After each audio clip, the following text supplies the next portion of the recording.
زینب نے مٹھو سے پوچھا، ارے مٹھو، تم کیوں ناراض دکھائی دے رہے ہو؟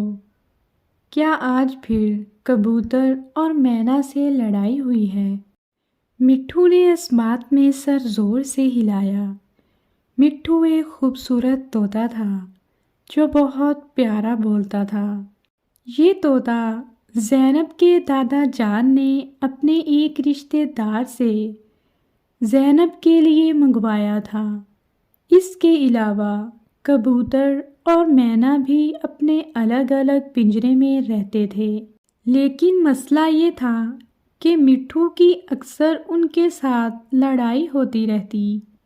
اس کی وجہ یہ تھی کہ وہ جو بھی امرود کھاتا اس کا بقیہ حصہ ان کی طرف پھینک دیتا، جس کی وجہ سے کبوتر اور مینا برہم ہوتے اور اونچی آواز سے بولنے لگتے۔ آج بھی یہی ہوا تھا۔ کبوتر نے مٹھو کو کئی بار سمجھایا کہ ایسا کرنا اچھی بات نہیں ہے، پنجرے کی صفائی رکھنی چاہیے اور کسی کو تنگ نہیں کرنا چاہیے، ہمیں آپس میں اتفاق سے رہنا ہے، لیکن مٹھو تو اپنی سریلی آواز کی وجہ سے کسی کو خاطر میں نہ لاتا تھا۔ زینب دادا جان کے پاس گئی تو انہوں نے اس کے پریشان چہرے پہ نظر دوڑائی اور پوچھنے لگے، کیا بات ہے بیٹی؟ اس نے کہا، دادا جان، آج پھر مٹھو نے امرود کے سارے چھلکے مینا کے پنجرے میں پھینک دیے ہیں۔ دادا جان مٹھو کی کارستانی سے واقف تھے۔ وہ سوچنے لگے کہ اب مٹھو کا کوئی نہ کوئی بندوبست کرنا پڑے گا۔ اگلے دن صبح سویرے مٹھو کی آنکھ کھلی تو اس نے دیکھا کہ کبوتر اور مینا کے پنجرے وہاں سے غائب تھے۔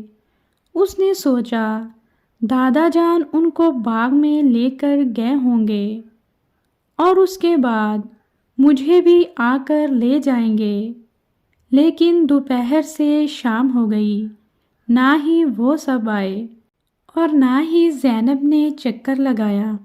اگلی صبح جب زینب مٹھو کے پاس آئی تو اس نے دیکھا مٹھو بے دلی سے امرود کھا رہا تھا۔ مٹھو نے سوچا، پہلے میرا دل مینا اور کبوتر کی وجہ سے لگا رہتا تھا، وہ میری شرارتوں سے تنگ تھے، اسی لیے مجھے چھوڑ کر چلے گئے۔ یوں ہی ایک ہفتہ گزر گیا۔ اسے اپنی غلطی کا احساس ہونے لگا کہ وہ خود کو دوسروں سے برتر سمجھتا تھا اور آج وہ کتنا اکیلا ہے۔ صبح سویرے جب زینب مٹھو کے پاس آئی تو اس نے دیکھا مٹھو نے امرود نہیں کھایا اور وہ افسردہ سا بیٹھا تھا۔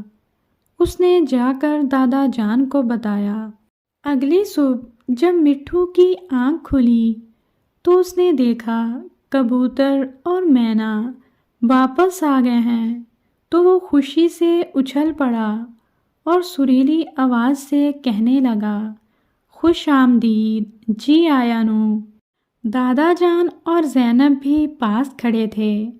وہ جان گئے کہ مٹھو کو اپنی غلطی کا احساس ہو گیا ہے۔ مینا اور کبوتر اس کی بے تحاشا خوشی کے اظہار پر حیران رہ گئے۔